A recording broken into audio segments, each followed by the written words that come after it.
Hi guys, and welcome back to the channel. If you're new here, hi, I'm Gloria, and this is Storytime with Nana, Lynn, and Glow. Nana 1 is just asleep right now. So today we're going to be reading, I have a couple books here that I was going to read, but I think I'm going to do this one for now.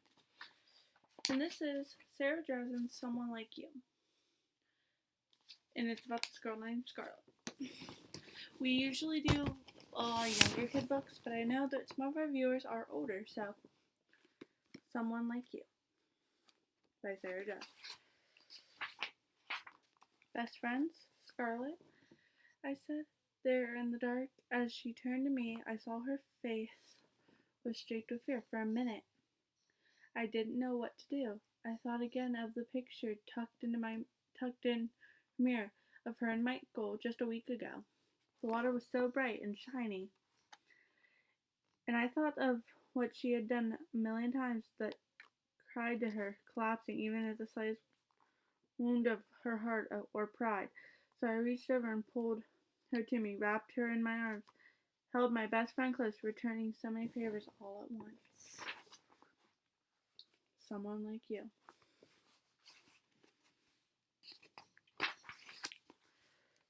This one is for Becca. Part 1, The Grand Canyon. Chapter 1. Scarlett Thomas has been one of my best friends for as long as I can remember. That's why I knew when she called me at sisterhood camp during the worst week of my life that something was wrong even before she said it. Just by her voice on the other end, I knew. It's Michael, she said quietly. Her words crackled over the distance. Michael Sherwood. What about him? The camp director, a woman named Ruth with short hair and broomsticks, shifted impatiently beside me. At sisterhood, we were supposed to be isolated from presence of society in order to improve ourselves and women.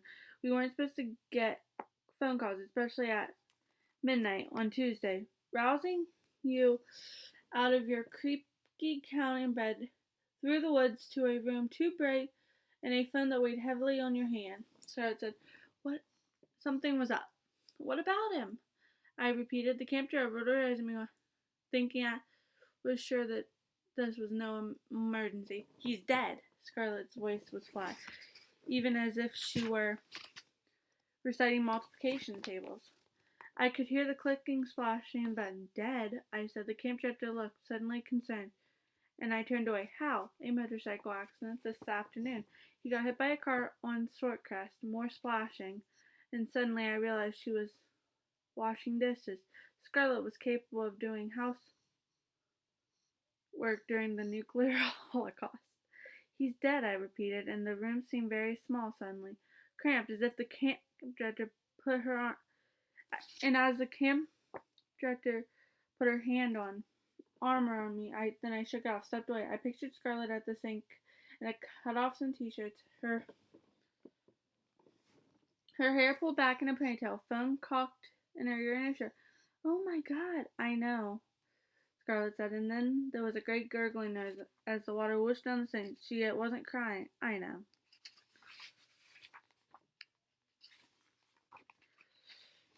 We sat there on the line where it seemed the buzzing in the background was the only news. I wanted to crawl through the phone there, popping out on the other side beside her. Michael, boy we grew up with, a boy who we loved. Gone. "Hallie," she said softly. "Yeah, can you come home?" I looked at the window at the dark lake beyond. The moon. It was the end of August, the end of summer. School started in 1 week. We were juniors that year. "Hallie," she said again. I knew hard for her to even ask. She had been the one named. "Hold on. I'm on my way." Michael Alex Sherwood, dead at 8:55 p.m. on August 13th.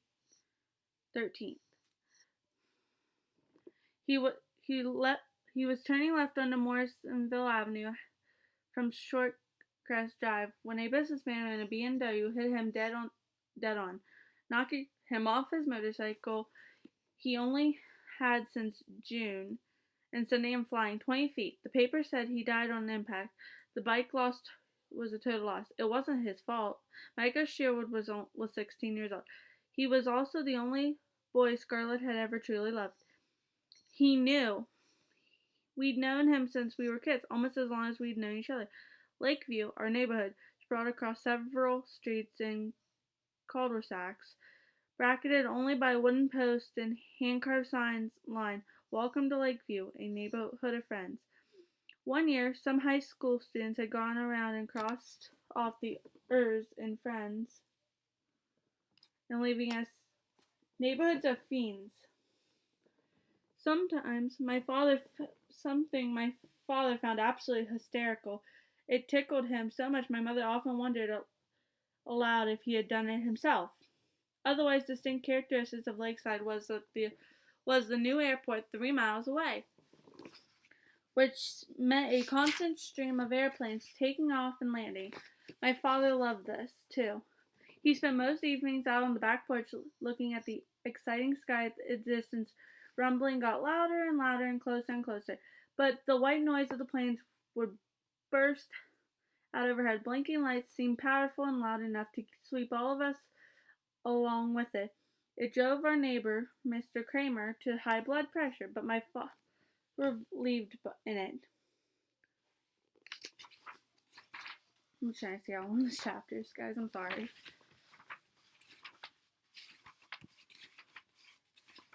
Okay. But my father revealed it in it. To me, it was something normal, hardly strange. Even when I slept, as the glass in my room shook with the house, the first time that I saw Scarlett was the day her and her mother, Maureen, moved in. I was 11. I was sitting by my window watching the movers when I saw a girl just my age with red hair, blue tennis shoes, sitting on the front steps of her new house, watching them cart furniture, and her elbows propped on her knees, her chin in her hands, wearing heart-shaped sunglasses with white plastic frames.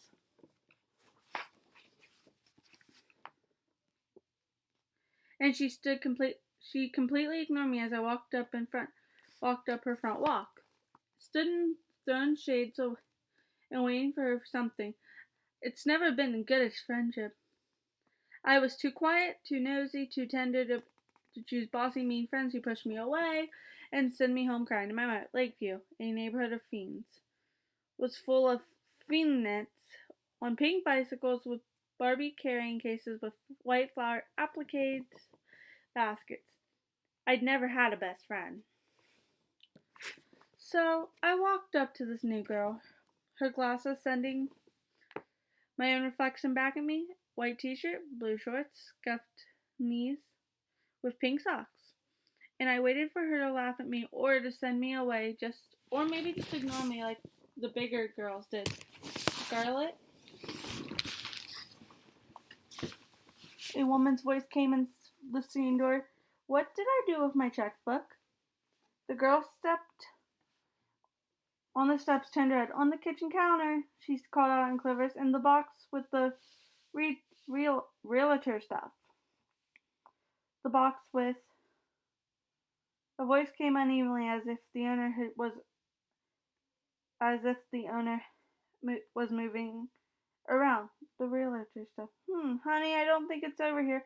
Oh wait, yes, here it is. The woman sounded triumphant as she discovered Northwest Passage, as she just learned at the end of the school year.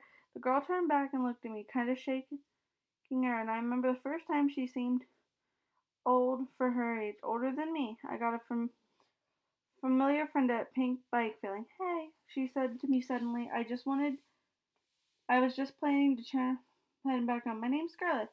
I'm Hallie. I'm Holly. Sorry.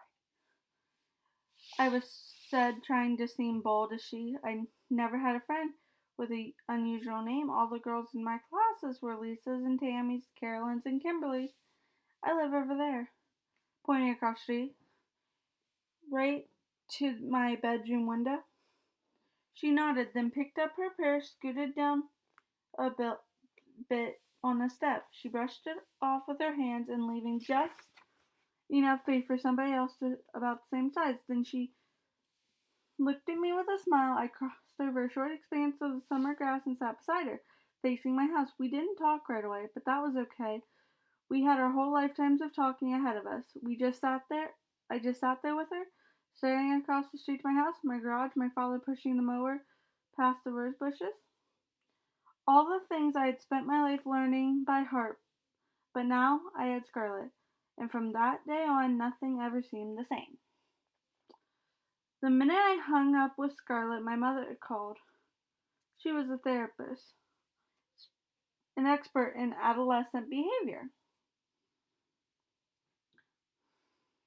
But even with her two books, dozens of seminars, and appeared on local talk show adverts on how to handle the difficult years, my mother hadn't quite found a solution for dealing with me. It was 1:15 a.m. when I called. Hello, strange. My mother sounded wide awake. It was part of her professional manner. I'm capable, strong, and awake, Mom. Hallie, what's wrong? There was some mumbling in the bathroom. My father. It's Michael Sherwood, Mom. Who? He's dead. Who's dead? More mumbling, then this time louder, saying, Who's dead? Who? Michael Sherwood, my friend. Oh my goodness, she sighed. I heard her telling my father to go back to sleep. Her hands cupped at the receiver. Honey, I know, it's horrible. It's awful late. Where are you calling me from? The camp office. I need you to come get you. Get you? You haven't. You've still got another week, Hallie. I know, but I want to come home. Honey, you're tired. It's late. Now go. Now that she's lapsing into her therapist voice in a change I recognize after these years, why don't you call me back tomorrow when you've had a chance to calm down? You don't want to leave camp early. Mom, he's dead, I said again. Each time I said the word, Ruth, the camp driver, who was standing beside me, put on her soothing. I know, sweetie, it's awful, but coming home isn't going to change that. It will disrupt your summer and there's no point. I want to come home, I said, talking over her. I need to come home. Scarlett called to tell me she needs me. My throat was swelling up now and I hurt thinking, but she didn't understand. She never would. Scarlett has her mother, Hallie. She'll be fine. Honey, it's so late. Are you with somebody? Is your counselor there? I took a deep breath and all that was on my mind was Michael, a boy I hardly knew, whose death seemed to mean everything. I thought it was critical. Please, I whispered over the line. Please come get me. Hallie, she sounds tired now, almost irritated. Go get some sleep, calm and mind. We'll discuss it then. Say you'll come. Not wind up. Just say you'll come. He's our friend, Mom. She was quiet then. I could picture her in the bed next to the sleeping form of my father, probably in her blue nightgown. Oh, Hallie, she'll see, as if my friends died every day. All right, I'll come. You will? I just said I would. Let me talk to your counselor. Okay. I looked over Beth, who was close to Doza. Mom? Yes. Thanks. Silently, I paid for this one once. For a while, I could tell it was all right. Let me talk to her. So I handed the phone over to Ruth, then stood outside the door listening as she resumed my mom that it would be fine.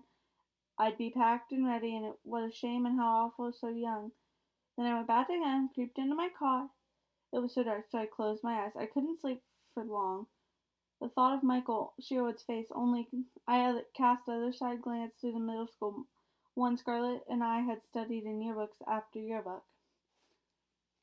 And later, the one in the picture was tucked in the mirror. Scarlett met Michael at the lake a week earlier, water glistening behind them. The way her the red button, the red flashing light went up in front of him. My mom didn't look very happy when she pulled up at the front office the next afternoon. It was clear by this point that she had experienced had been completed an utter disaster.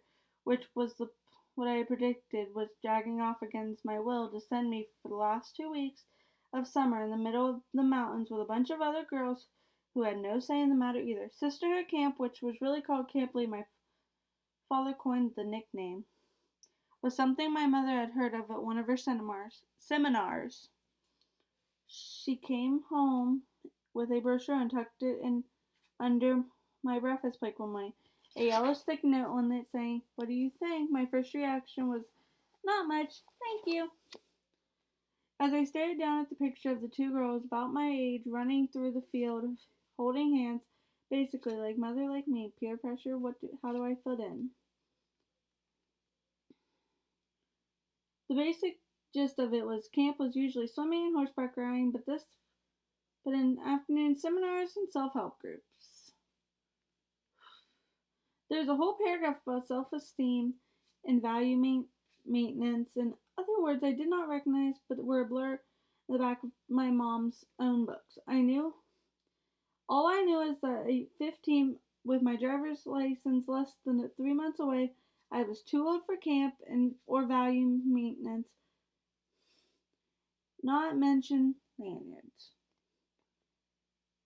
"It'll give you such a valuable experience," she said to me that evening over dinner. "So much more than sitting around talking at the pool with sun, getting tan, and talking about boys. Mom, it's summer. And anyway, it's almost over. School starts in 2 weeks. You'll be back just in time for school." Flipping through the brochure again. "I have a job," I told her, my last ding to excuse. Scarlett and I were both cashiers at Mitten Martin, the grocery store at the mall down the street from our neighborhood. "Can't just take 2 weeks off. Mister says it's slow enough that he can get your shifts covered," she said. "You called Mr. Avery?" I put down my fork. My father, who was up at this point, who had been eating quietly and staying out of it, shot her a look, even though he knew how uncool it was for your mother to call your boss. "My God, Mom, I just wanted to know if it was possible," she said, more than my father to me. I knew she'd think of every reason not to go. Why should I waste the last 2 summers with a bunch of people I don't know? Scarlett and I have plans, Mom. We were working extra shift to make money for the beach.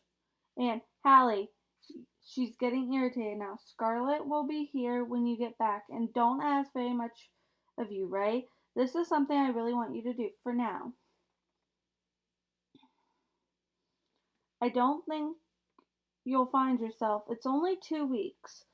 I don't want to go. I looked just for some kind of support. He just smiled at me, apologized, and said nothing. Helping himself to more bread. He never got involved anymore. His job was too pleasant to be smooth.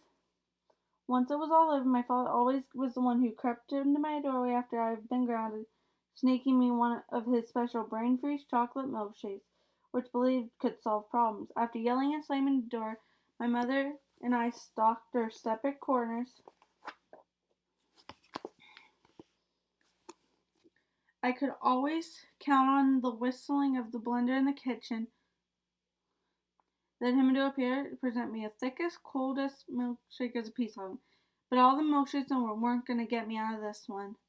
So, just like that, I lost the end of my summer. But that Sunday, I packed and was riding 3 hours to the mountains with my mother, who spent the entire ride reminiscing about her own golden camp years and promised me that I'd thank her later when it was over. She dropped me at the registration desk, kissed me on the forehead, and told me she wanted, then drove off into Sunday. I stood there with my duffel bag and galled her, surrounded by a bunch of girls who clearly didn't want to spend the next 2 weeks bonding with each other. I was what they called scholarshiped at Sisterhood Camp, which meant I had my way paid free. Just like the other 4 girls I met whose parents just happened to be therapists. I made friends with my cabin mates and talking about each other, mocked the seminar leaders, worked on our tans, and talking about boys.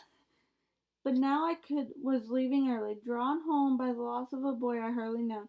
I put my stuff in the trunk of the car and climbed in beside my mother, who said hello, and there was not much for the first 15 minutes of the drive. As far as I was concerned, we would come to a draw. I hadn't wanted to come, and she didn't want me to leave. We were even. But I knew my mother wouldn't see it that way. Lately, she didn't see anything the same. So, how was it? She asked me once we got on the highway. She'd set the cruise control, adjust the air conditioner, and now seemed ready to make peace. Or what you saw of it, that is. It was okay. The summers were kind of boring. She figured thought I was pushing it. I knew my mother. She would push back. Well, maybe if you'd stayed the whole time, you might have gotten more out of it. Maybe. In the side mirror, I could have seen the mountains retreating behind us, bit by bit. I knew that there was a lot of things she would probably want to say to me. Maybe she wanted to ask me why I cared about Michael Stewart, since you'd hardly heard me mention him, or why I hated the idea of camp right from the start, even without giving it a chance. Or maybe it was like why in the last few months, even sight of her coming towards was enough to get me up guard. Why had she gone from my best friend to something neither of us could define? But she didn't say anything. Mom? She turned and looked at me. Yes, thanks for letting me come home, she said softly. It's all right, Hallie. She said it to me as she softly, it's all right. My mother and I had always been close. She knew everything about me, from the boys I liked to the girls I envied. After school, I always sat in the kitchen, eating my snack, doing my homework while I was listening to for her cartapola. I always had something to tell her. After my first school dance, I sat there eating ice cream out of a carton while I detailed every single thing that had happened from our first song to the last. On Saturdays, when Dad pulled morning shifts at the radio station, we had girls' lunches out so we could keep up with each other. We loved this fancy pasta place.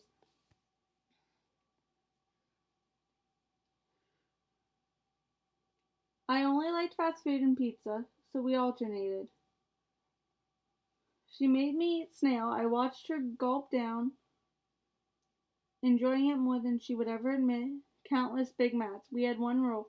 We always ordered 2 desserts and shared. Afterwards, we'd hit the mall looking for sales, competing to see who could find the best bargain. She usually won.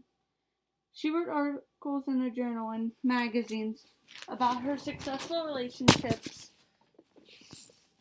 Sorry, guys. And whether my first years of high school, and spoke about schools, parent meetings, and staying in touch with our teens.